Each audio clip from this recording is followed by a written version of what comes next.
찬송가 13장 영원한 하늘나라.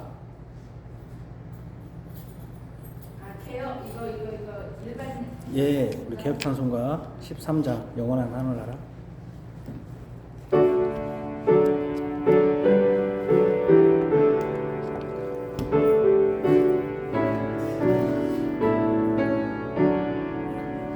영원한 하늘나라 보좌 위배한 하나님 낮고 천한 인생까지 들을 살펴주시고 동해하는 심령을 소생시켜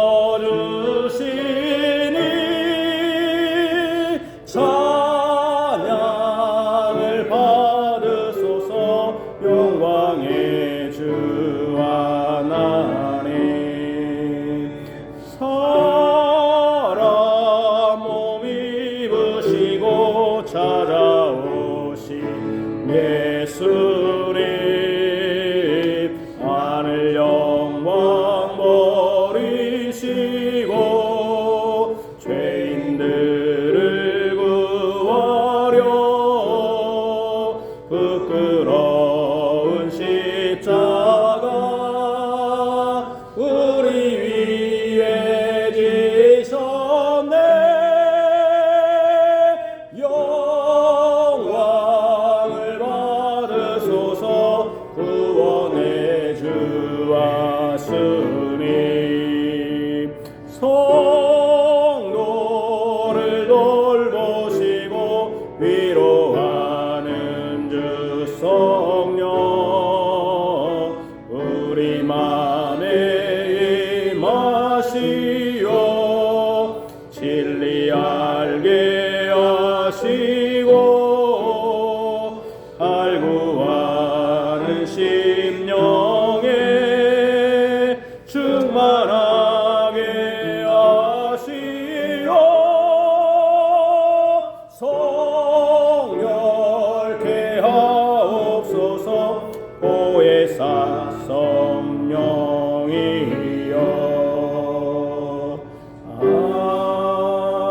아멘. 웨스트민스터 신앙고백서 22장입니다. 합법적인 맹세와 서원에 관하여 22장 1절에서 4절 합법적인 맹세와 서원에 관하여 1절에서 4절입니다. 22장입니다. 웨스트민 신앙고백서 1절 합당한 맹세는 예배의 한 요소이다. 이것은 정당한 교회에 맹세하는 사람이 하나님을 불러 자신이 주장하는 것이나 약속하는 것에 대해 증인이 되게 하는 것이다. 또 자신이 맹세하는 것에 대해 진위 여부에 따라 판단하도록 하나님을 부르는 것이다. 하나님의 이름만이 사람들이 의지해서 맹세해야 할 이름이다. 그 이름은 모든 거룩한 두려움과 경외감을 가지고 사용되어야 한다. 그러므로 그 영광스럽고 두려운 이름으로 헛되이 또는 경솔하게 맹세하거나 다른 무엇으로 맹세하는 것은 죄악되고 가증스러운 것이다. 맹세는 구약에서와 마찬가지로 신약에서도 그 중요성과 시기에 따라 하나님의 말씀에 의해서 보증되어야 한다. 따라서 합법적인 권위에 의하여 이루어진 맹세는 마땅히 취해져야 한다. 무슨 맹세를 하든지 그것이 엄숙한 행위임을 신중히 고려해야 한다. 그리고 진리라고 자신이 확신하는 것 외에는 아무것도 공언하지 말아야 한다. 맹세하는 자는 선하고 정당한 것, 그리고 그렇게 믿어지는 것과 자신이 행할 능력이 있거나 이행하기로 결심한 것 이외에는 어떤 것에도 맹세하지 말아야 한다. 그런 합법적인 권위에 의하여 부여된 선하고 정당한 것에 대한 맹세를 거절하는 것은 죄이다. 아멘. 고 분명하고 명백한 말로 해야 한다. 맹세가 죄를 지게 해서는 안 된다. 그러나 죄가 되지 않은 맹세한 때는 맹세한 자에게 손해가 될지라도 반드시 이행해야 한다. 비록 이단자들이나 불신자들에게 맹세한 것일지라도 어기지 말아야 한다. 아멘. 우리의 마음을 하나님께 높여드려 구전하는 고백 같이 하겠습니다.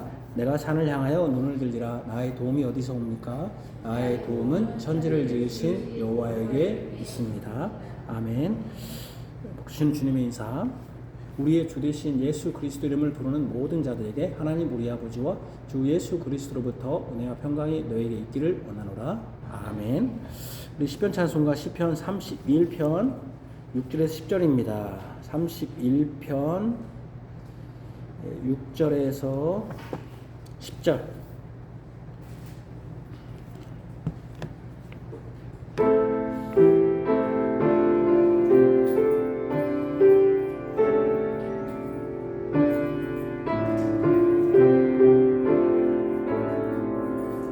내 고통 내 근심 인하여 내 몸 쇠하오니 긍휼 베푸소서. 슬픔과 탄식 나의 생명 내 죄 약해짐이며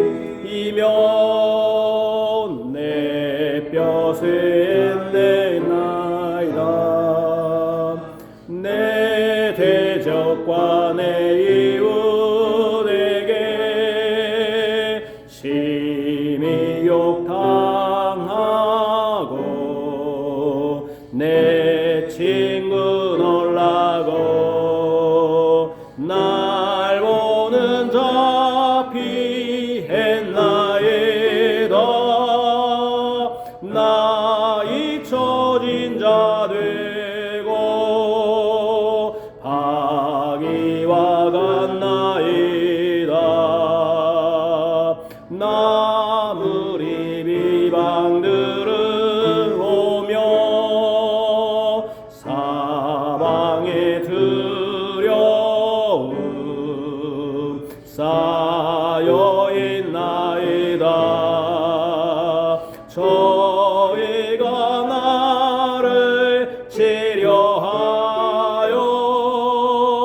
내 생명 빼앗고자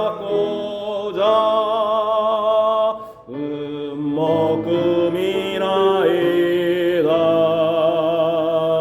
여호와 내 하나님이여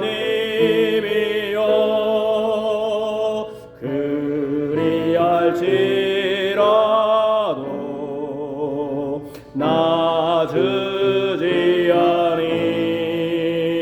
주 예수 중에 나의 앞날 내 원수 핍박에서 나를 건져주소서. 주의 얼굴 비춰주소서. 주의 인자하심 날 구원하소서. 주여 내가 불러싸오니 부끄럽게 마소서. 음음은 닫으소서. 아멘. 우리 언약 열마디 말씀 출애굽기 10장 1절에서 17절 말씀입니다. 십계명. 하나님이 이 모든 말씀으로 말씀하시되 나는 너를 애굽 땅 종되었던 집에서 인도하여낸 내 하나님 여호와니라. 죄인은 너는 나 외에는 다른 신들을 내게 두지 말라. 죄인은 너를 위하여 새긴 우상을 만들지 말고 또 위로 하늘에 있는 것이나 아래로 땅에 있는 것이나 땅 아래 물속에 있는 것에 어떤 형상도 만들지 말며 그것들에게 절하지 말며 그것들을 섬기지 말라. 나 내 하나님 여호와는 질투하는 하나님이즉 나를 미워하는 자의 죄를 갚되 아버지로부터 아들에게로 3, 4대까지 이르게 하거니와 나를 사랑하고 내 계명을 지키는 자에게는 천대까지 은혜를 베푸느니라. 제3은 너는 내 하나님 여호와 이름을 망령되게 부르지 말라. 여호와는 그 이름을 망령되게 부르는 자를 죄 없다 하지 아니하리라. 제4는 안식일을 기억하여 거룩하게 지키라. 엿새 동안은 힘써 내 모든 일을 행할 것이나 일곱째 날은 내 하나님 여호와의 안식일인즉 너나 내 아들이나 내 딸이나 내 남종이나 내 여종이나 내 가축이나 내 문 안에 머무는 객이라도 아무 일도 하지 말라. 이는 엿새 동안에 나 여호와가 하늘과 땅과 바다와 그 가운데 모든 것을 만들고 일곱째 날에 쉬었음이라. 그러므로 나 여호와가 안식일을 복되게 하여 그날을 거룩하게 하였느니라.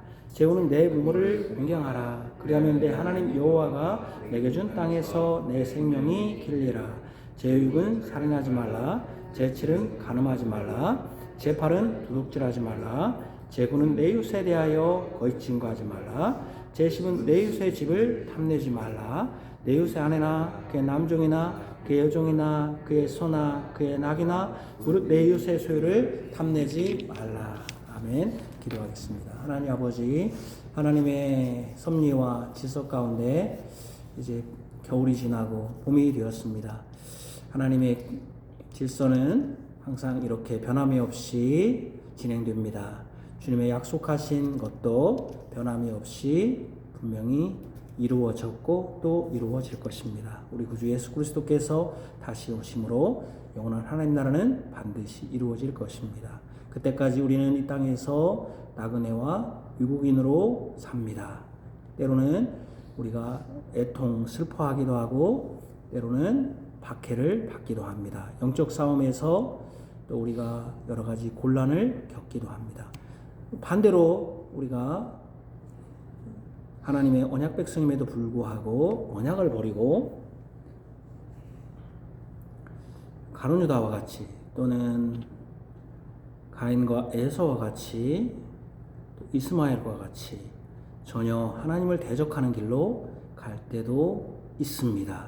하나님, 그러나 하나님께서 택하신 자들은 믿음을 더욱더 굳건히 할 것이며 이 세상에 대하여 죽은 자요 하나님 나라에 대해서는 산자로 또 성령의 강동하심과 성령의 이끄심으로 주의 말씀을 사모하고 행하기를 갈망할 것입니다. 죄를 미워하고 죄의 계례에서 피하며 우리 구주 예수 그리스도께서 십자가에 못 박혀 고난받으시고 죽으신 그것이 헛되지 않도록 하기 위하여 예수 그리스도의 전가된 의로 말미암아 살 것입니다. 세상이 어떻게 경제적으로 부흥하든 또 세상이 어떻게 변해도 여전히 변하지 않는 것, 우리가 죄인인 것과 이 죄를 구원하시는 분은 오직 예수 그리스도이시며 그 예수 그리스도를 믿음으로 구원받으며 또 하나님의 변함없는 사랑은 동일하다는 것, 또 하나님의 약속은 변함없다는 것은 여전히 동일합니다. 그렇기 때문에 우리가 이 복음, 우리 하나님의 복음, 예수 그리스도의 복음, 또 인간의 참된 모습에 대해서 증언하는 것에는 변함이 없어야 될 줄로 아옵니다. 그러나 점점 교회에서도 또 성도들도 반대가 되고 있습니다. 사람의 죄가 아니라 사람의 의로움을 강조하면서 그 안에서 긍정의 힘과 심리학으로 사람을 높이고 있습니다. 오히려 예수 그리스도의 의와 예수 그리스도의 고난은 나의 성공을 위한 수단이 되고 있으며 하나님을 높이는 설교나 찬송과 기도가 아니라 사람을 높이고 또 사람의 공적을 찬양하는 것이 되어가고 있습니다. 이 시대에 우리 자녀들 또 우리들도 분별력 있게 하시고 또 어떤 것이 바른 것인지 잘 생각하면서 나아가게 하여 주옵소서. 점점 옳고 그름이 아니라 무엇이 더 효과적인가 실용주의에 매몰되어 있는 현실입니다. 교회가 세상을 변화시키는 것이 아니라 세상이 교회를 변화시키고 교회가 세상화되고 있사오니 주여 우리 교회가 바른 개혁주의 유산을 받았사오니 그 유산을 따라 하나님의 말씀 중심, 그리스도 중심의 설교와 또 행함이 있게 하여 주시기를 원합니다. 우리는 거울을 보고 있습니다. 자기 얼굴을 보면서 잘못된 것을 고치듯이 성경 말씀 또 설교라는 거울을 통하여 보고 있습니다. 그래서 나의 잘못을 보면 고쳐야 될 줄 압니다. 고치지 않고 행하지 않으면 거울을 보고 말씀을 듣고 행하지 않으면 자신을 속이는 자와 같사오니 속이지 않게 하시고 사람을 속일 수 있지만 하나님을 속일 수 없사오니 위선자와 되지 않고 진실한 신실한 주의 종 되게 하여 주옵소서. 오늘 말씀을 통하여도 주께서 깨닫게 하시고 우리 구주 예수 그리스도께서 우리를 위하여 고난받으신 그것을 감사히 여기며 우리가 주를 위하여 고난받고 주를 위하여 살게 하여 주옵소서. 예수님 이름으로 기도합니다. 아멘. 여호와께서 말씀하시되 오라 우리가 서로 변론하자. 너희의 죄가 주홍 같을지라도 눈과 같이 희어질 것이요 진홍같이 붉을지라도 양털같이 희게 되리라. 아멘. 우리 31편 10편 31편 11, 14절입니다.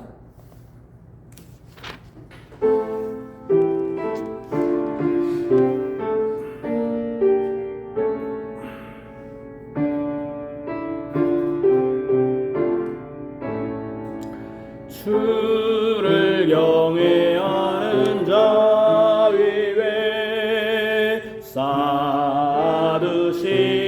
은혜 인생들 앞에서 주께 피하는 자 위하여 베푸신 그 큰 은혜 어찌 그리 큰지요. 주께서 은밀한 곳에다 우리를 숨기사 사람의 꾀에서 벗어나게 하시리다. 구설수 다툼에서 명쾌하시리다. 여호와를 찬송할지라. 흑이 아닌 자 보여주셨으며 주 앞에서 끊어질 때에 내가 응하는 소리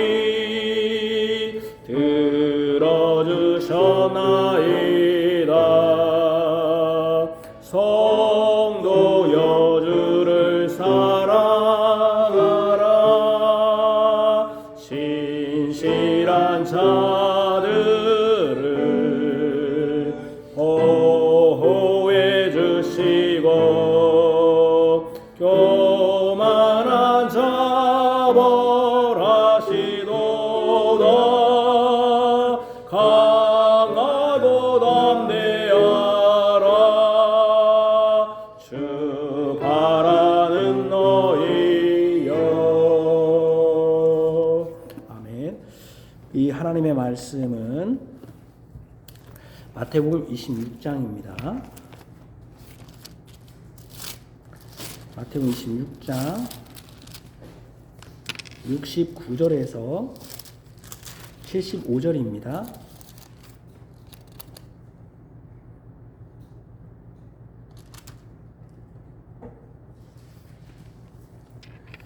마태복음 26장 69절에서 75절입니다. 신약성경 48쪽입니다. 하나님의 말씀입니다. 하나님 말씀을 들으십시오. 베드로가 바깥들에 앉았더니 한 요정이 나와 이르되 너도 갈릴리 사람 예수 함께 있었도다 하거늘 베드로가 모든 사람 앞에서 부인하여 이르되 나는 내가 무슨 말을 하는지 알지 못하겠노라 하며 앞문까지 나아가니 다른 여종이 그를 보고 거기 있는 사람들에게 말하되 이 사람은 나사렛 예수 함께 있었도다 하매 베드로가 맹세하고 또 부인하여 이르되 나는 그 사람을 알지 못하노라 하더라. 조금 후에 곁에 섰던 사람들이 나와 베드로에게 이르되 너도 진실로 그 도당이라 내 말소리가 너를 표명한다 하거늘 그가 저주하며 맹세하되 나는 그 사람을 알지 못하노라 하니 곧 닭이 울더라. 이에 베드로가 예수의 말씀에 닭 울기 전에 내가 3번 나를 부인하리라 하심이 생각나서 밖에 나가서 심히 통곡하니라. 아멘. 우리 시편 119편 37에서 39절 맴입니다. 37절에 39절 맴.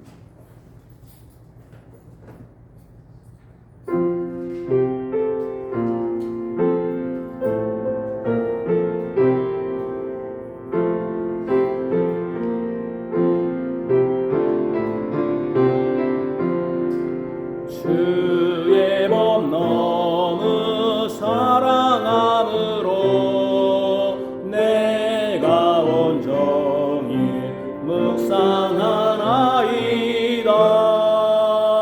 주의 명 나와 함께함으로 원수보다도 지혜롭게 되며 나 주의 증거 묵상함으로 내 명철 스승보다 크나이다. 나 주의 법도 지킴으로써 노인보다도 명철하나이다. 나의 주의 말씀 지키려 악한 길에서 돌이켰나이다.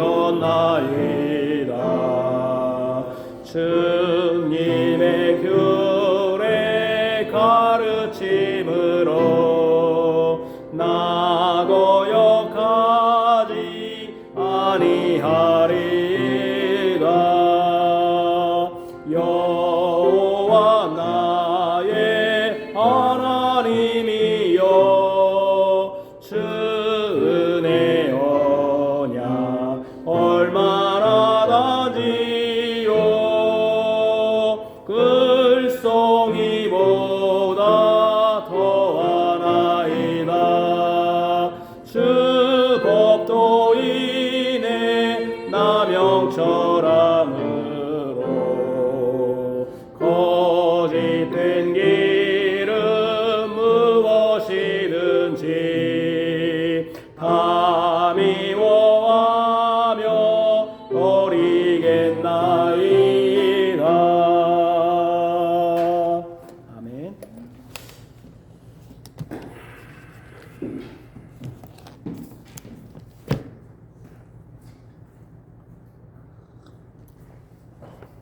(2026년 3월 1일) 주일오전 예배 마태복음 26장 69절에서 75절입니다. 카페.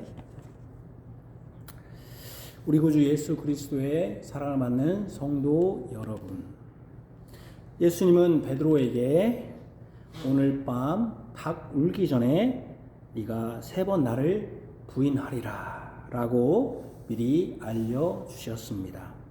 이것이 마태복음 26장 34절에 있는 말씀입니다. 이제 26장 마지막 부분에 이르렀습니다. 27장은 이렇게 시작합니다. 새벽에 라는 시간을 알려주는 시점으로 시작합니다. 이것을 볼 때 26장은 예수님이 말씀하신 오늘 밤의 시점에 해당합니다. 이 오늘 밤 마지막에 예수님이 미리 예언하신 베드로가 예수님을 3번 부인하는 일이 일어납니다. 이 예언이 성취되는 오늘 밤의 시점은 목요일 밤입니다. 목요일 밤. 예수님이 금요일 오후에 돌아가시니까 목요일 밤입니다. 27장이 새벽에 라는 시점을 알린 것을 볼 때 오늘 본문의 사건이 새벽보다는 밤도 새벽도 밤이거든요. 그러나 새벽보다는 예수님이 말씀하신 오늘 밤, 즉 목요일 밤에 일어난 일로 보는 것이 타당합니다. 보통 새벽에 닭이 울기 때문에 목요일 밤에서 금요일 새벽일 것이다라고 시간을 추정하지만 보편적으로 새벽에 울잖아요. 그리고 새벽도 밤이니까. 그러나 예수님이 말씀하신 대로 오늘 밤, 즉 목요일 밤으로 시점을 정하는 것도 무리가 없다고 봅니다. 왜냐하면 아까 새벽이라는 것을 또 27장이 말하기 때문에 제가 이 시간의 시점을 말씀드리는 이유는 바로 예수님이 죽으시는 금요일이 가까웠기 때문입니다.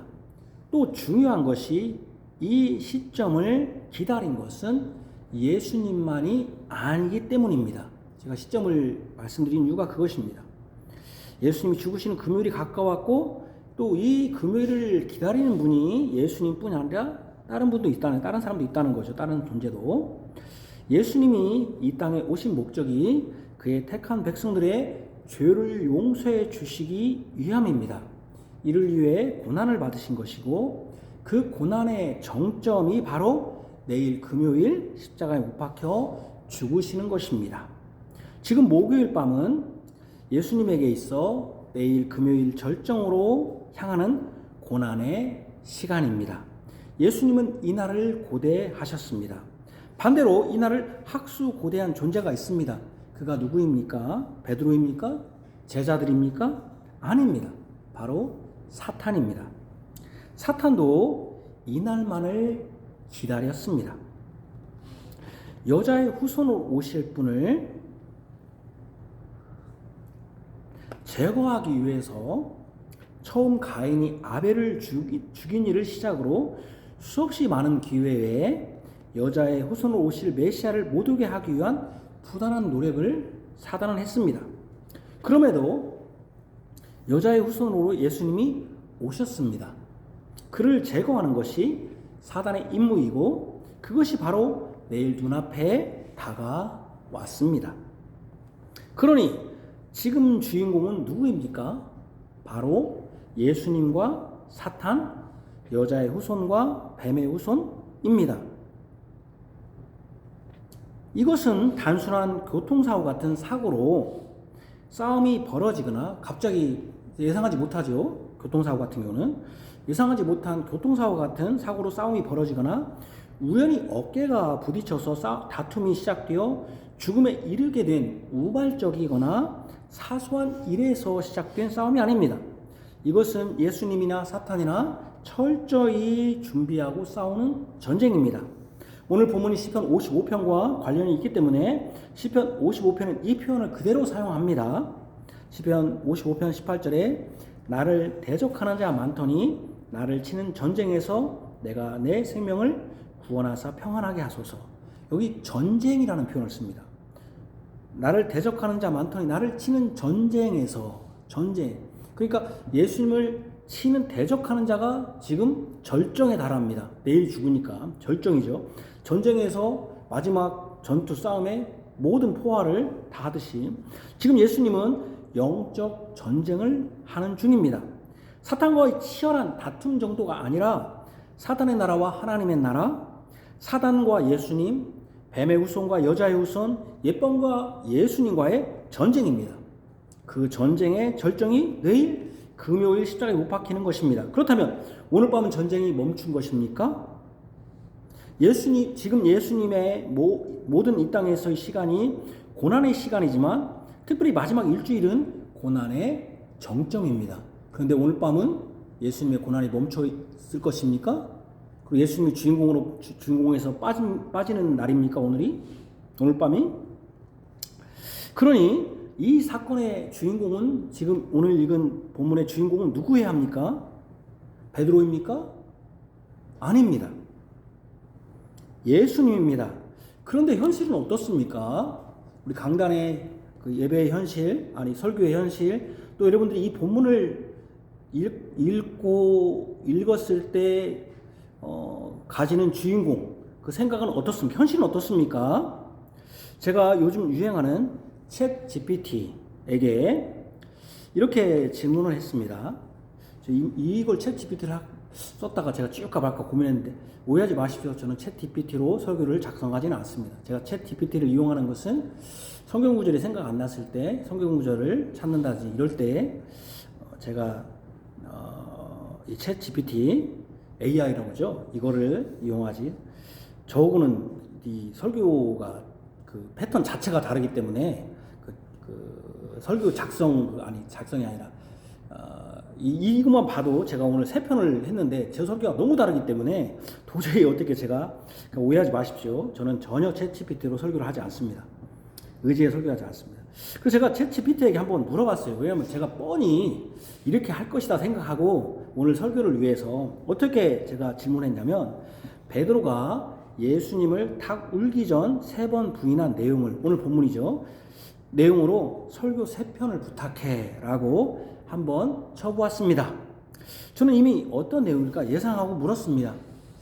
안타깝게도 제 예상은 틀린 적이 없습니다. 첫 번째 이제 3편을 제가 부탁했잖아요. 설교의 제목은 이렇습니다. 자신을 믿지 말고 주님을 의지하라 라는 제목입니다. 자신을 믿지 말고 주님을 의지하라. 이게 벌써 누구에 대한 얘기입니까? 벌써 베드로와 또 우리들의 얘기죠. 자신을 믿지 말고 주님을 의지하라. 베드로가 자신을 믿었으니까 또 그런 제목으로, 이게 내용이 뭐냐면 장담은 했지만 기도하지 않았다. 장담은 했는데 기도하지 않아서 이렇게 됐대요. 예수님과는 멀찍이 있고 예수님과는 좀 멀찍이. 두 번째는 뭐냐면 그 첫 번째 그 내용이 그 제목이 자신을 믿지 말고 주님을 의지하라는 제목으로, 첫 번째는 장담은 했지만 기도하지 않았다. 두 번째는 예수님과는 멀찍이 있었고 불에는 가까이 있었다. 그래서 불에 가까이 있으니까 작은 타협이 큰 부인으로 이어졌다. 그리고서 다구름은 영적 경고음이다. 이렇게 이제 해놓은 것이죠.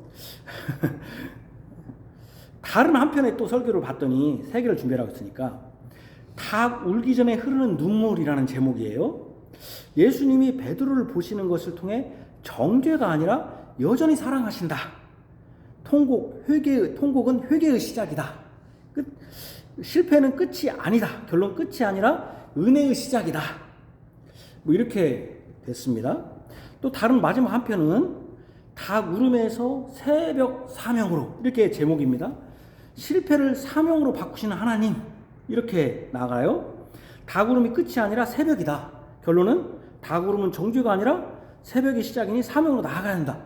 아주 제목이 그럴싸하고 여러분들이 굉장히 좋을 것 같습니다. 아주 그럴싸하고 감동적입니다. 사실은 다 소설입니다. 뭐 기도하지 않아서 부인한 게 아니라 예수님이 이미 부인할 것을 알았습니다. 예수님은 뭐 기도에 관련 없이. 여러분들이 아시다시피 챗 GPT는 자기의 것으로 글을 만들지 못합니다. 다른 사람의 자료 중에서 가장 많이 쓴 내용을 취합해서 글을 제공합니다. 이 말인즉슨 이 본문이 다 이런 식의 범주 안에서 설교되어진다는 것입니다. 이 본문의 주인공은 분명히 예수님이어야 하는데, 왜냐하면 예수님이 고난의 정점으로 향하고 있고 오늘도 고난의 정점으로 전쟁을 지금 하고 있는 이 형국인데 예수님은 쏙 빠져버려요. 느닷없이. 그리고 베드로가 전면에 등장하는 것이죠. 분명히 주인공은 예수님이어야 되는데 예수님이 아니라 누가 되었습니까? 바로 베드로였습니다. 더 나아가서 베드로에서 소개를 듣는 교인들, 왜? 여러분들이 사명을 해야 됩니다. 이렇게 결론 내렸잖아요. 기도해야 됩니다. 울면서 끝난 게 아니라 사명을 주셨습니다. 우리도 사명을 해야 됩니다. 우리가 되는 것이죠. 베드로와 소개 듣는 교인이 주인공이 된 것이죠. 대체 이 전쟁의 주인공, 이 전쟁의 고난에 처한 예수님을 어디에 둔 것입니까?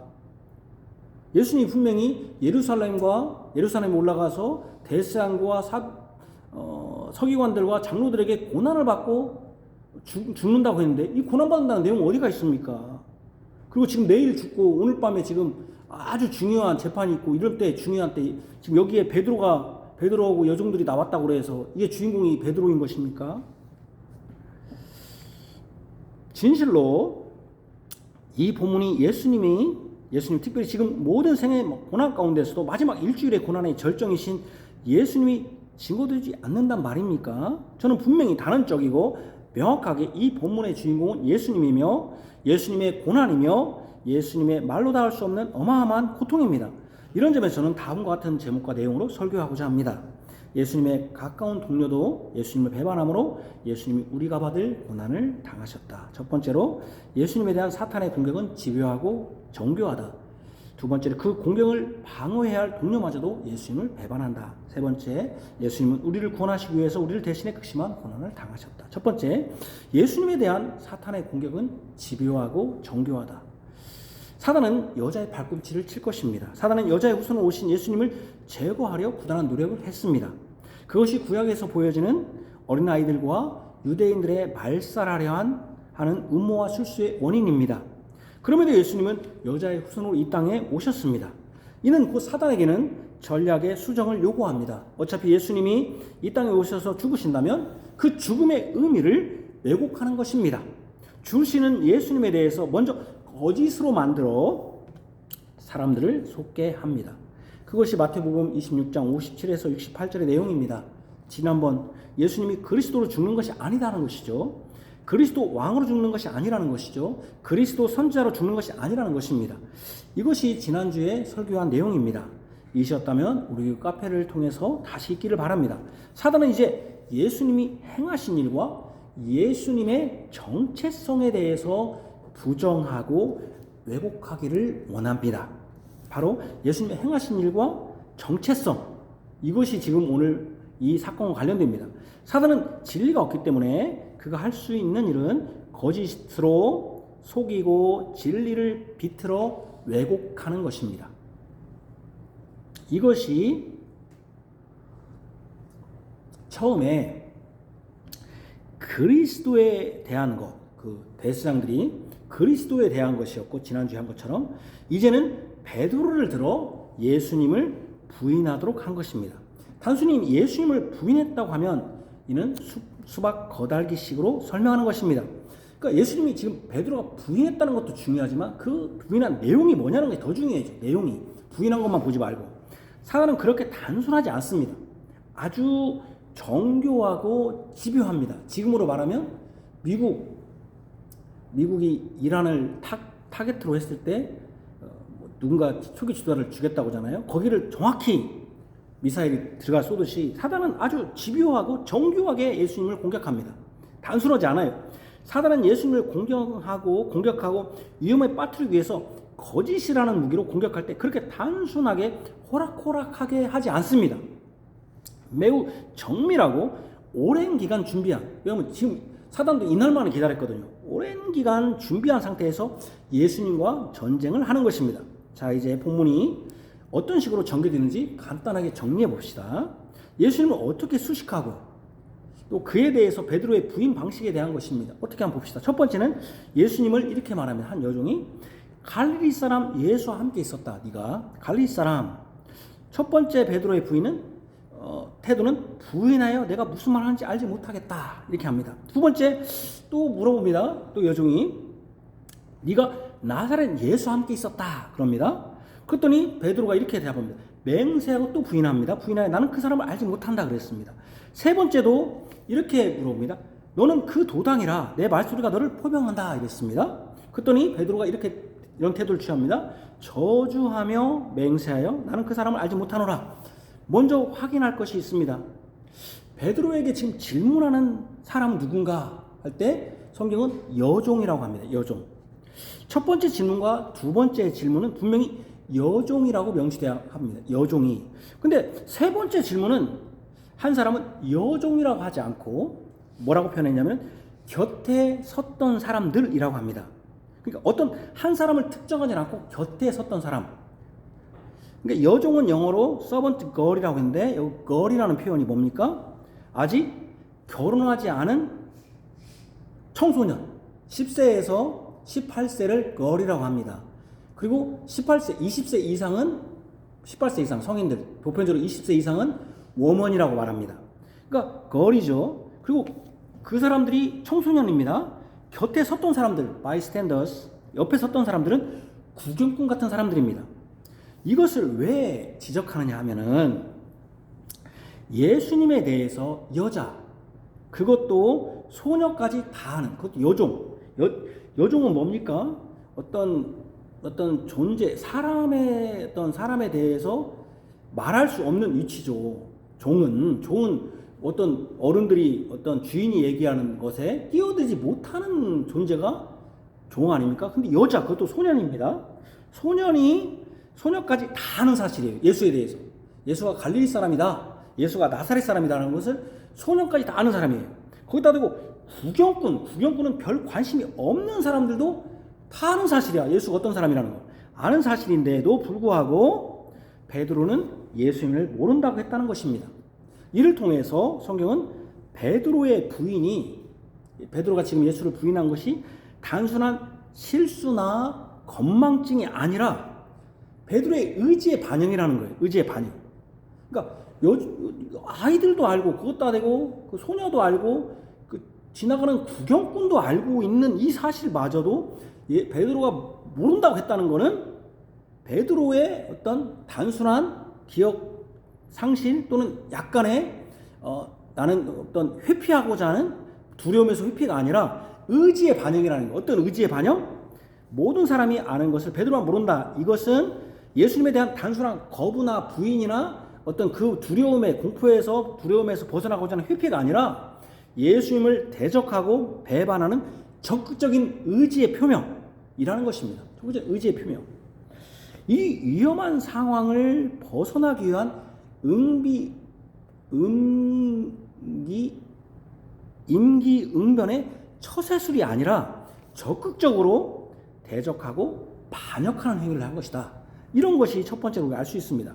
또 하나는 이 본문에서 간과하지 말아야 할 것은 베드로의 부인도 중요하지만 함께 그 여종이나 곁에 섰던 사람들의 질문한 내용입니다. 그 질문한 내용을 우리가 간과해서는 안 돼요. 사단은 그것을 공격하기 때문에. 지금 사단이 공격하는 것이거든요. 누구를 공격하는 겁니까? 바로 베드로를 공격하는 게 아니에요. 베드로의 신앙을 공격하는 게 아니에요. 바로 예수님을 공격하는 거거든요. 예수님 모른다는 예수님을 공격하는 것이지 베드로의 신앙을 테스트하는 시간이 아니에요. 관심 없어요. 사실은 그렇게 크게 지금 사단은 베드로보다는 누가 더 여러분들이 죽이려면 대빵을 죽이고 싶습니까? 종을 죽이고 싶습니까? 대빵을 죽여야지. 베드로 몇 사람 죽여서 뭐 하겠습니까? 그 여종이나 곁에서 사람들이 질문한 내용이에요. 사실은 이것을 통해서 사탄이 노리는 노림수를 간과해서는 안 됩니다.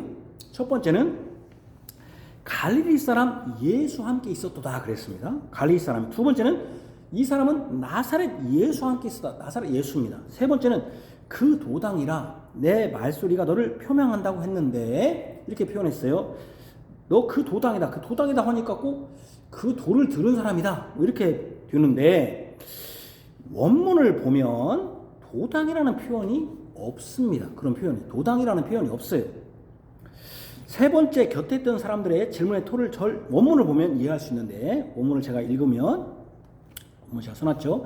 알레토스 카이카이 랄리아 호이 에이 델론 영어로 말하면 truly and to make clear evident 그러니까 이런 식입니다. 영어를 그대로 번역하면 진실로 그리고 말이 확실한 증거다. 확실한 증거를 만다 이런 뜻이거든요.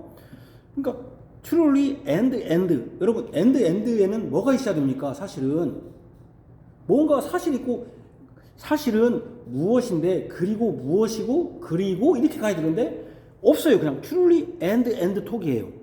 그러니까 이렇게 말하면 그러니까 우리 성경에 도당이라는 말이 없습니다. 그리고만 있습니다. 이 말은 이런 식이에요. 우리로 하면 옆에 선 사람이 끼어들면서 근데 말이야 너 말하는 투가 예수와 같구만 이런 뜻이에요. 근데 그러니까 보통 그리고 사이에는 무슨 말이 있어야 돼요.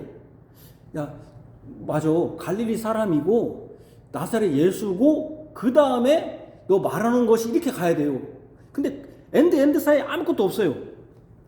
그러니까 그 말은 무슨 말이냐면은 and 사이에 무슨 말이 있어야 되는데 이것이 없다는 것은 이 사람들 곁에 섰던 사람들은 마이스탠더들은 예수에 대해서 전혀 몰라요. 예수에 대해서 그 사람이 갈릴리 사람인지 뭔 사람인지 전혀 모르는 사람이에요. 그 사람들은 전혀 단지 아는 것은 예수님의 말투와 베드로의 말투가 같다는 것 뿐이에요. 이것은 다른 말로 하면 명백한 증거다. 나는 모르겠고 저것 이런 거 저런 거 모르겠어. 니네들 말하는 거 뭔지 모르겠어. 근데 말하는 거 보니까 이 사람 같대. 빼박진 거야. 왜 빼박진 겁니까? 말하는 게. 내가 말투는, 이 말투라는 건 어디서 생기는 겁니까? 태생적으로 부모님께 배우는 것이니까 명백한 증거다고 한 것입니다. 명백한 증거다. 이 세 번째 사람은 예수님이 무엇을 했는지 아예 모르는 사람들이에요. 모르는 사람도 무슨 말이에요? 예수님은 인정한다는 거예요? 안 인정한다는 거예요? 인정한다는 거예요. 예수님은. 나는 예수님이 뭘 했는지 전혀 모르지만 그도 말투를 보니까 예수님은 인정해. 예수님이 너 같은 사람이니까 너도 나는 예수님이 너랑 같이 있었던 것 같은데 인정하는데, 그러니까 아무도 모르는 사람 예수님을 인정한다. 근데 베드로는 인정하지 않는다? 말이 안 되잖아요. 자, 여기서 사탄의 노림수, 중요한 건 베드로가 주인공이 아닙니다. 사탄의 노림수는 무엇입니까? 사탄의 노림수. 자, 너 갈릴리 예수와 함께 있었어. 나사렛 예수와 함께 있었어. 네 말투가 그걸 증거해. 이것은 여기 잘 보면 제가 화살표했죠. 갈릴리 나사렛 말투는 예수님의 공생의 역순입니다. 말하자면 말투는 태어날 때 말투가 있는 것이고, 나사렛 예수라는 한 것은 태어나서 자란 곳입니다.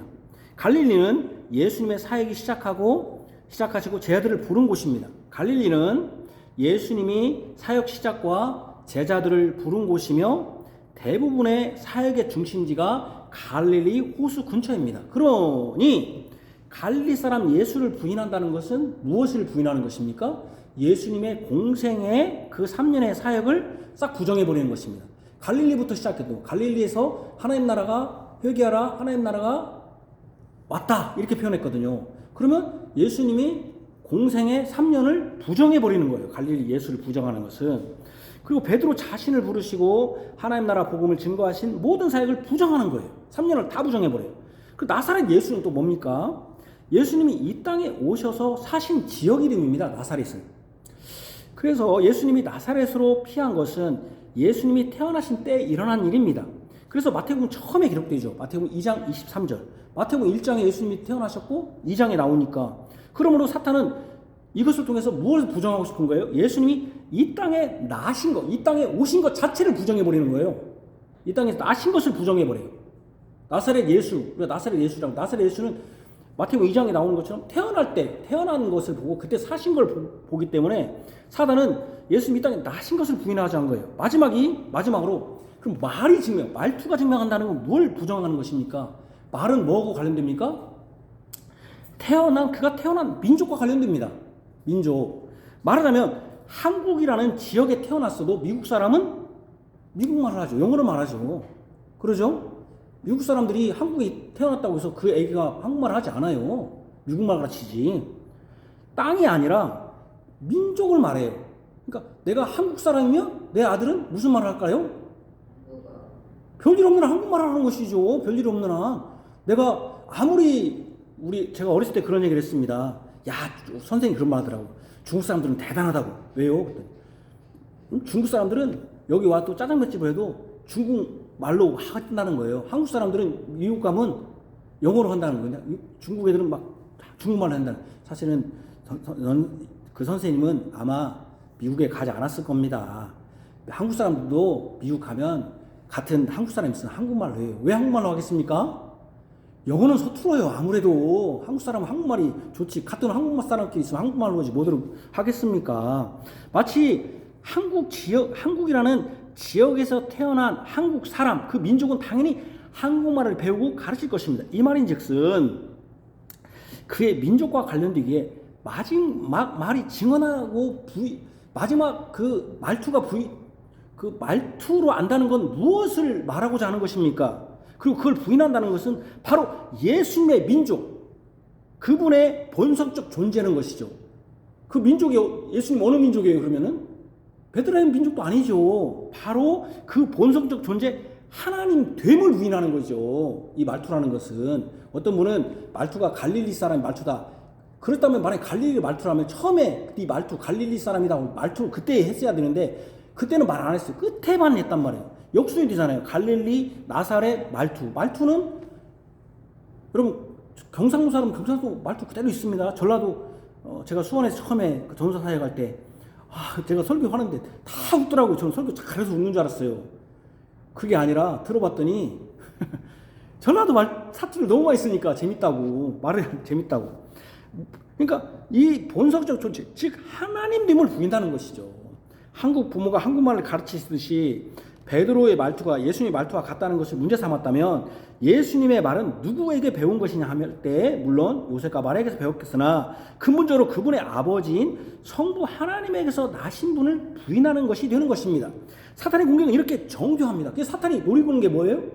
결국은 사탄이 지금 노리는 건 너무 무서운 공격이에요. 이게 예수님한테는 이미 사례들은 공의를 통해서 예수님의 그리스도이심을 부인했고 이제는 예수님의 사역 갈릴리에서 시작되는 예수님의 사역, 예수님이 이 땅에 오심, 나사렛에서 오심, 또 예수님의 존재, 말투, 신성까지 부인해. 예수님 전체를 부인해버리는 거예요. 얼마나 무서운 공격이에요. 두 번째, 그 공격을 방해할 동료마저도 예수님을 배반했다. 여종과 옆에 서 있는 구경꾼마저 인정하는 예수님과 함께 있었다. 즉 당신은 예수님과 갈릴리 사람이오라는 이것을 베드로는 부인합니다. 갈릴리, 나사렛 거기다 명백한 증거인 말투까지 들었음에도 불구하고 베드로는 부인합니다. 그런데 부인의 정도를 봅시다. 다시 성경 앞부분에 요약한 것을 보면 갈릴리 사람 예수 부인하여 이렇게 했습니다. 나사렛 예수 맹세하고 부인하여. 내 말소리가 했더니 저주하고 맹세합니다. 처음에는 부인으로 시작했다가 점점 더 강력해집니다. 맹세까지 합니다. 극기야는 저주까지 합니다. 마지막 세 번째는 저주하고 맹세했다고 해서 부인이라는 말도 빼버려요. 부인이라는 말은 아예 마지막에는. 그러니까 마지막에는 예수님에 대해서 부인할 가치도 없다. 그러니까 저주만 해야지 이 사람은 부인할 가치도 없다는 것이죠. 마지막에 저주했다는 것은 예수님의 존재, 아까 마지막 존재라고 했잖아요. 존재에 대한 질문에 대한 답변이기 때문에 예수님에게는 너무나 뼈아픕니다. 사단의 예수님에 대한 공격은 완전히 성공했습니다. 예수님의 사역과 이 땅에 오심, 거기다 예수님의 존재, 즉 신성까지 부인하게 할 뿐만 아니라 저주까지 하게 했으니 예수님이 그걸 아시는 예수님이 얼마나 극심한 고통을 주기에 충분했습니다. 거기다 이 대답을 하는 사람이 누구입니까? 바로 베드로입니다. 이는 베드로 한 개인의 입장일 수 있지만 제자 전체를 대표한 사람으로서 대답일 수 있습니다. 여기서 잠시 맹세에 대해 오늘 읽은 신앙고백서 웨스터민스터 신앙고백서 22장 합법적인 맹세와 서원에 관하여서 2절을 보시면 하나님의 이름만이 사람들이 의지해서 맹세해야 할 이름이다. 그 이름은 모든 거룩한 두려움과 경외감을 가지고 사용되어야 된다. 3절을 보시면 무슨 맹세를 하든지 그것이 엄숙한 행위임을 신중히 고려해야 한다. 그리고 진리라고 자신이 확신하는 것 외에는 아무것도 공언하지 말아야 한다. 맹세하는 자는 선하고 정당한 것, 그리고 그렇게 믿어지는 것과 자신이 행할 능력이 있거나 이행하기를 결심한 것 외에는 어떤 것에도 맹세하지 말아야 한다. 그러나 합법적인 권위에 의하여 부여된 선하고 정당한 것에 대한 맹세를 거절하는 것은 죄이다. 우리의 신앙 고백은 맹세는 하나님을 의지해서 그 이름으로 두려움과 경외심으로 신중하게 해야 함을 가르칩니다. 진리만 맹세해야 됩니다. 저거 좀 덥는데요. 더운데 안 덥나요? 예. 그러므로 베드로가 맹세로 거부한 것은 진리이신 예수님을 거부한 겁니다. 이것은 하나님의 이름을 의지해 맹세한 것이 아닙니다. 죄를 지은 것이죠. 베드로는 어떤 사람입니까? 이것에 대한 구체적 증언은 시편 55편입니다. 이 양반이 수제자니 이런 헛소리 있는 것이고, 수제자는 성경에 수제자니 말제자니 그런 것이 없어요. 2등 제자가 어디 있고 3등 제자가 어디 있어요. 그건 사람들이 만든 것이고, 이 시편 55편을 보시면 정확합니다. 시편 55편을 같이 읽읍시다. 55편 12절 14절. 나를 책망하는 자는 원수가 아니라 원수일진데 내가 참았으리라. 나를 대하여 자기를 높이는 자는 나를 미워하는 자가 아니라 미워하는 자일진데 내가 그를 피하여 숨었으리라. 그는 곧 너로다. 나의 동료, 나의 친구요, 나의 가까운 친구로다. 우리가 같이 재미있게 의논하며 우리와 함께하여 하나님 집안에서 다녔도다. 여기 시편 55편의 예언이 성취되었습니다. 다음 주에 시편 54편하고 그 다음 주 시편 55편을 하는데 제가 다 준비해놨습니다. 55편이 성취되었는데 시편 55편은 진정한 그리스도의 원인 예수님을 증거합니다. 예수님을 압박하고 핍박하여 고통스럽게 하는 사람은 다름 아닌 그와 가까운 친구, 동료입니다. 그는 예수님과 화목한 자였습니다. 55편 20절에 그는 손을 들어 자기와 화목한 자를 치며 그의 언약을 배반하였다. 그런데 예수님과 언약을 배반 안 합니다. 가까운 동료요, 친구요, 화목한 자가 예수님을 대적하여 배반합니다. 그는 예수님과 시편 55편에 보면 재미있게 의논하는 자였고 무리와 함께 하나님의 집인 성전에 다녔던 사람입니다. 그 사람이 누굽니까? 베드로였습니다. 베드로의 대적과 배신은 예수님에게는 가장 고통스럽고 힘든 것입니다. 가룟 유다에 예수님이 태어나지 말았어야 할 정도로 그가 사단에게 속했다고 단정적으로 잃은 사람이 예수님을 배반하는 것은 예상된 일입니다. 그러나 가까운 친구, 동료인 베드로가 배반하고 대적한 것은 예수님에게는 끔찍한 고통입니다. 그것도 모든 사람이 다 아는 사실을 증거로 내밀었는데도 부인하고 저주하고 맹세하면서까지 부인한 것은 예수님에게는 가장 슬픈 고통이요 고난입니다. 세 번째, 이로 인해 예수님은 자신의 삶 전체와 가르침이 부인되고 모든 사람에게 배반당하신다. 예수님은 예루살렘에 올라가셔서 대제사장들과 장로들과 서기관들에게 고난을 받는다고 하셨습니다. 예수님이 예루살렘에 들어가신 것은 고난받기 위함입니다. 고난의 정점은 십자가에 못 박혀 죽으시기 위함입니다. 이 본문의 핵심도 예수님의 고난과 고통입니다. 시편 55편이 예표한 것이 이 본문으로 성취된 것입니다. 시편 55편은 이것을 전쟁이라고 했습니다. 전쟁은 행복한 시간이 아닙니다. 고통과 두려움과 공포의 시간입니다. 예수님은 지금 공포와 두려움, 고난의 시간에 있습니다. 베드로가 예수님을 부인한 것은 베드로를 회개시키고 새로운 사명을 주기 위함이 아닙니다. 베드로가 주인공이 아닙니다. 베드로에게 무슨 사명을 줬습니까? 다 울어가지고 무슨 사명을 줬습니까? 베드로 얘기가 아닙니다. 예수님 얘기이고 예수님의 고난에 대한 말씀입니다. 예수님은 자신의 동료에게마저 부인되고 저주받으시고 배반당하시는 고난을 당하셨습니다. 예수님이 이 땅에 오셨을 때도 환영받지 못했습니다. 이제 구원의 정점을 향하시는 이 죽음의 면전에서도 다른 사람도 아닌 하나님의 집안에서 함께 다녔던 동료요 친구에게 배반을 당하셨습니다. 사단은 이것을 노렸습니다. 사단이 어떤 걸 노렸습니까? 예수님의 친구, 동료에게도 배반당하는 죄를 지은 사람이다. 예수가 죄를 지은 사람이다. 예수님 모든 사람이 외면하는 사람이다. 그가 왕이요 선지자요 제사장으로서 그리스도라면 이럴 수 있겠는가? 그렇잖아요. 그러니 여러분들이 그런 얘기 하잖아요. 우리 교회 사람들이 좋은 설교 개혁교 한다고. 야, 사람 한 명도 안 오네? 기적이죠. 20년 동안, 이제 내년이면 20년인데 20년 동안 이렇게 사람이 없을 수 있어? 야, 하나님이 함께 하시는 교회야? 아니지. 이렇게 하잖아요. 똑같은 거죠. 똑같은 거예요. 야, 아무리 그래도 다른 사람 부인해도 가장 가까운, 가장이 아니라, 가장이라는 표현 없으니까, 가까운 동료, 친구는 배반하지 말아야지. 같이 재밌게 의논하고, 시편 50편에 그래, 재밌게 의논하고 성전에 같이 다녔던 사람 배반하지 않아야지. 야, 진짜 왕 선지자 제사장이라면 지금 자기가 위험에 빠져 있을 때 한 사람 도와주지 못하고 다 떠날 수 있어? 아니니까 그러는 거야. 이 사람은 그리스도가 아니니까 그런 거야. 구원자라면 자기를 구원한다는데, 여러분 나를 구원해 준다고 하면 여러분 대통령 선거에도 나를 구원해 줄 것 같으니까 막 다 투표하는데 쫓아다니는데, 없으니까 이 사람 아닌 거야. 이렇게 가는 거죠. 사단이 노린 게 그거거든요. 야, 진짜 이게 그리스도 왕이라면, 구원자라면 한 사람도 없을 수 있어? 아니, 그 최소한 자기가 가장이라는 표현 빼고 가까운 친구고 동료고 친구라고 하면서 그 사람마저 배반해? 아닌 거야. 예수는 그리스도가 아니다. 이것에서 더 나아가 자신의 동료까지 부인하는 죄인이요 하찮은 자다. 이런 식으로 극심한 고통 속으로 빠뜨린 것입니다. 예수님은 심히 고통을 당하신 것입니다. 베드로가 예수님의 말씀이 생각나서 심히 통곡했다고 했는데, 진정으로 심히 통곡하고 고난받으신 분은 그 저주까지 하며 배반당하신 예수님입니다.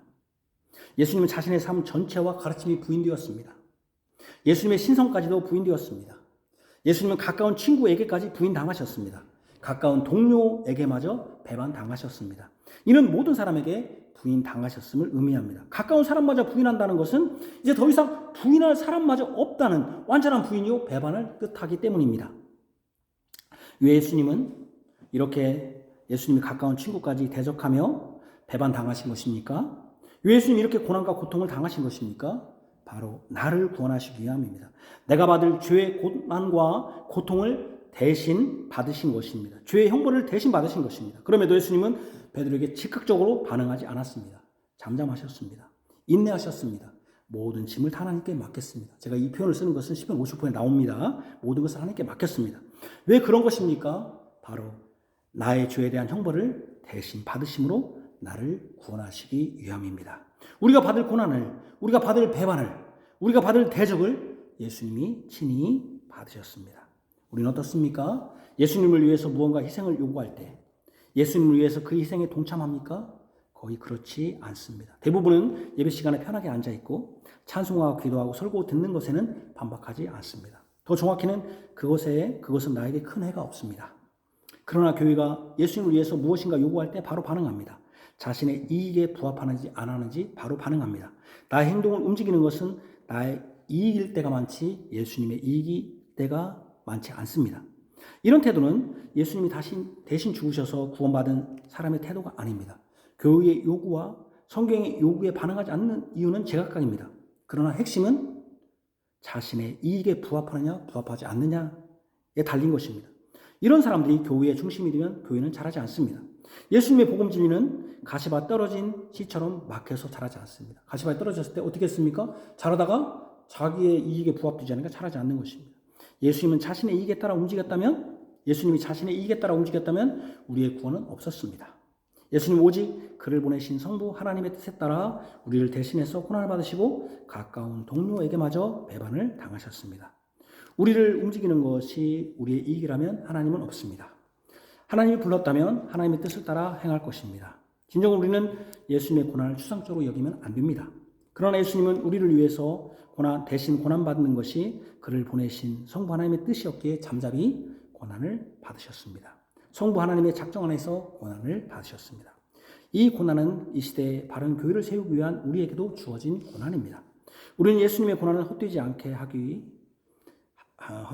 하지 않기를 소원하여 교회로 부름받은 사람들입니다. 그에 합당하게 행해야 합니다. 아멘. 기도하겠습니다.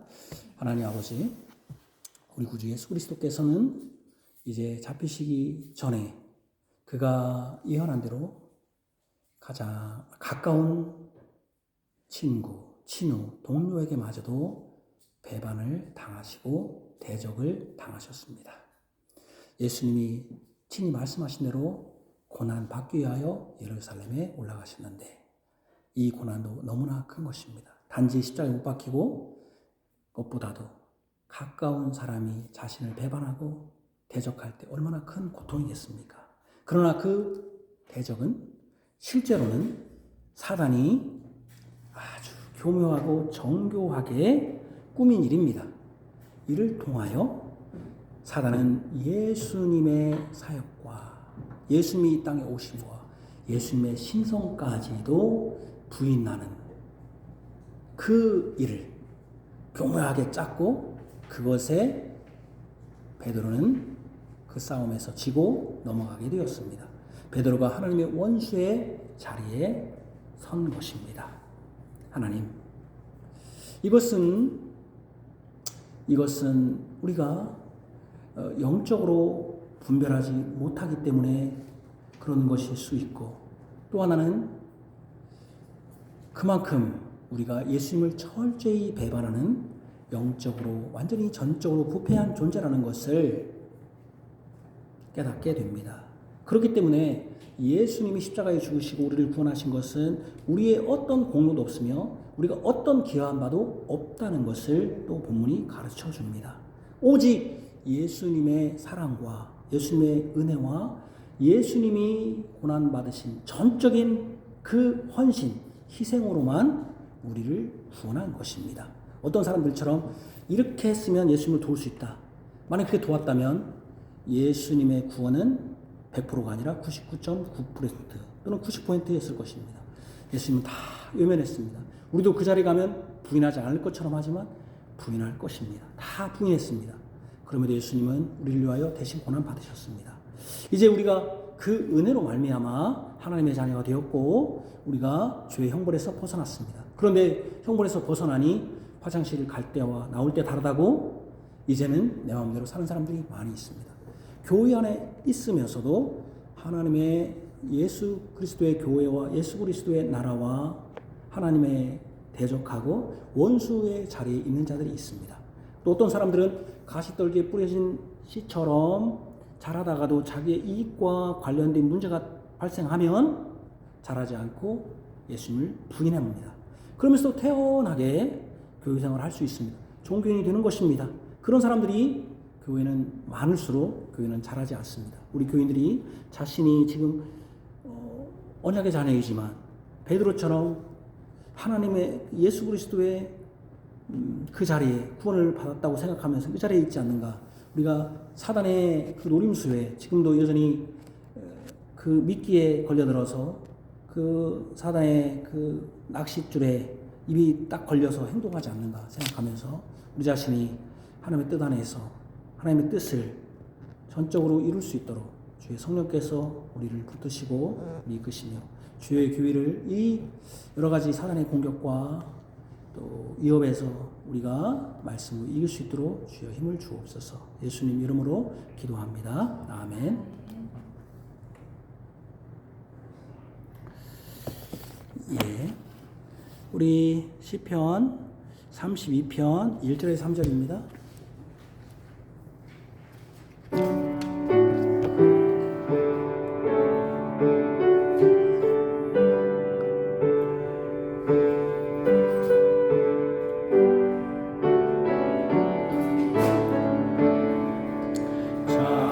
자기의 허물 가리움 받는 자 하나님 앞에 복 있는 자로다.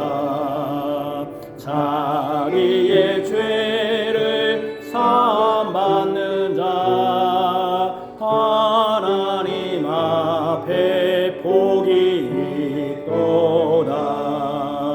그 마음 속에 간사 없는 자는 하나님 앞에 복 있는 자로다. 주께서 정죄하지 않는 자 하나님 앞에 복된 자로다. 내가 도설치 아니하였을 때 종일 신음에 뼈가 쇠약도다. 주의 손 주야 날 누르시니 내 진액 탈진하였나이다. 내 허물 주께 자복하리로다. 내 주께 내 죄 숨기지 않으며 내 죄악 모두 아뢰었더니 주께서 내 죄 사하셨도다. 경건한 자들 만날 기회 타서 간절히 주께 기도할지어다. 진실로 홍수 범람하여도 저에게 엄습 못하리로다. 주님은 나의 은신처이오니 환난 속에서 날 보호하시고 그 원로로 나를 의시니 내 영혼 기뻐 찬송하리라. 자비와 만족을 위한 기도 같이 합시다. 하나님 아버지, 하나님은 자비하신 분입니다. 국률이 풍성하신 분입니다. 또한 고아와 가보를 버리지 아니하시는 분입니다. 또한 미천한 자들, 또 병든 자들을 외면하지 않으시는 자비의 하나님이십니다. 특별히 그 앞에 나와 아뢰는 자들을 거저 보내시지 않는 분입니다. 우리의 죄를 용서하시고 사랑하신 분입니다. 우리도 주님의 사랑을 입었습니다. 우리가 사랑이 죄 용서가 큰 사람은 그가 더 많이 베풀고 더 사랑할 줄로 압니다. 인색하지 않게 하여 주옵소서. 우리가 아끼는 것이 자신을 아낀 망정 그 아낌이 다른 사람을 위하여 쓰기 위한 아낌이 되게 하여 주옵소서. 예수님은 자신에 대해서는 하나님의 뜻 안에서 절제했지만 자신에게 온 사람들에 대해서는 자비를 베풀었습니다. 우리도 그런 자가 되게 하여 주옵소서. 또한 이 땅에 살아가면서 우리의 가진 것을 다른 사람과 비교함으로 말미암아 원망과 불평과 시기가 없게 하시고 만족하는 삶 살게 하여 주옵소서. 하나님께서 아무것도 입고 온 것이 없는데 우리에게 입을 것과 먹을 걸 주시고 주택을 주시며 또한 가정을 주시고 자녀들을 주시며 또한 특별히 우리 구주 예수 그리스도의 복음을 믿게 하신 것을 감사합니다. 항상 우리가 우리의 진정한 만족, 진정한 행복, 진정한 기쁨은 이 땅이 아니라 하나님의 나라, 주님이 영원히 다시 오심으로 영원히 우리에게 주실 그 유업, 유산, 하나님 나라에 있음을 깨닫고 이 땅의 삶에 조금 부족한 것으로 자신을 너무 낮추지 않게 하시며 또 자신이 높아진 것으로 교만하지 않도록 주님이 이끌어 주시기를 원합니다. 우리는 적지만 그러나 하나님 앞에서 신실한 교회가 되기를 원합니다. 주의 말씀이 신실하게 증거되고 증거된 말씀이 신실하게 우리 마음에 들어가 성령의 능력으로 우리 사회에서 직장에서 가정에서 실천되기를 원합니다. 실천되지 않는 말씀은 하나님을 이 예배당 안에만 가두어두는 하나님을 그냥 하나의 우상으로 만드는 것이 됩니다. 하나님은 여기뿐 아니라 안 계신 곳이 없기 때문에 하나님 우리의 삶 전체 가운데서 말씀을 행하여 참으로 그럴 때 분명히 우리에게 고난이 있고 슬픔이 있습니다. 그러나 그때 인내합니다. 그때 잠잠합니다. 주께 모든 걸 맡깁니다. 우리 교회도 주께 맡깁니다. 주님의 교회이기 때문에 주님이 분명히 주님의 때에 이끌어 주실 줄로 아옵니다. 우리는 그때까지 우리 구주 예수 그리스도를 증거할 뿐입니다. 그때까지 우리는 예수 그리스도의 복음 듣는 것을 행할 뿐입니다. 주님의 교회를 지켜 주옵소서. 예수님 이름으로 기도합니다. 아멘.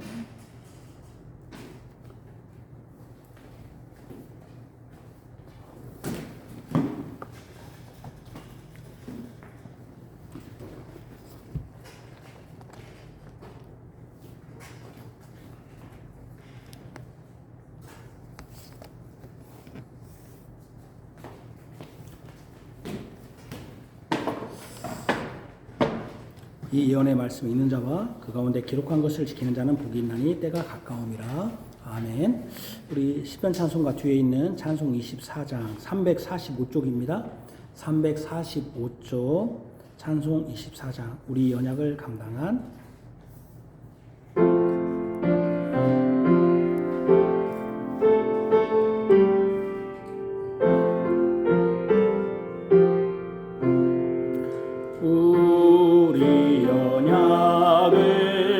감당한 하나님 독생자 육신으로 나타나신 주로 고백하자.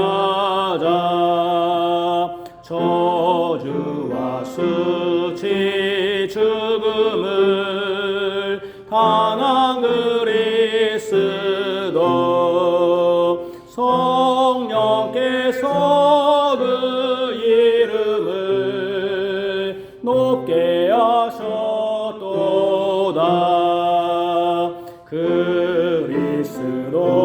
그리스도의 부활을 목격한 천사들 왕의 승리의 노래를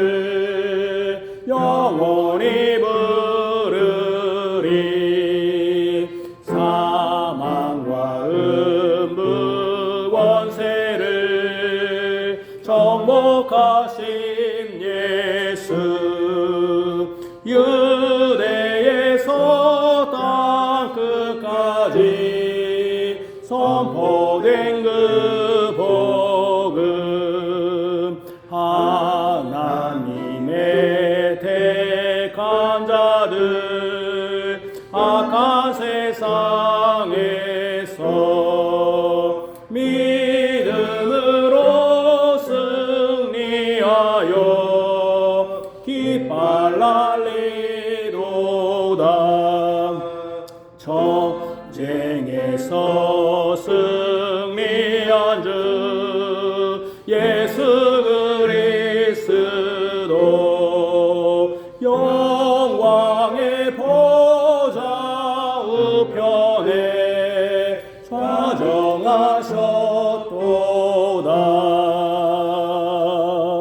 아멘. 교회에 복을 내리십니다. 주의 복을 받으십시오. 여호와는 내게 복을 주시고 너를 지키시기를 원하며 여호와는 그 얼굴을 내게 비추사 내 베푸시기를 원하며 여호와는 그 얼굴을 내게로 향하여 비사 평강 주시기를 원하노라. 아멘.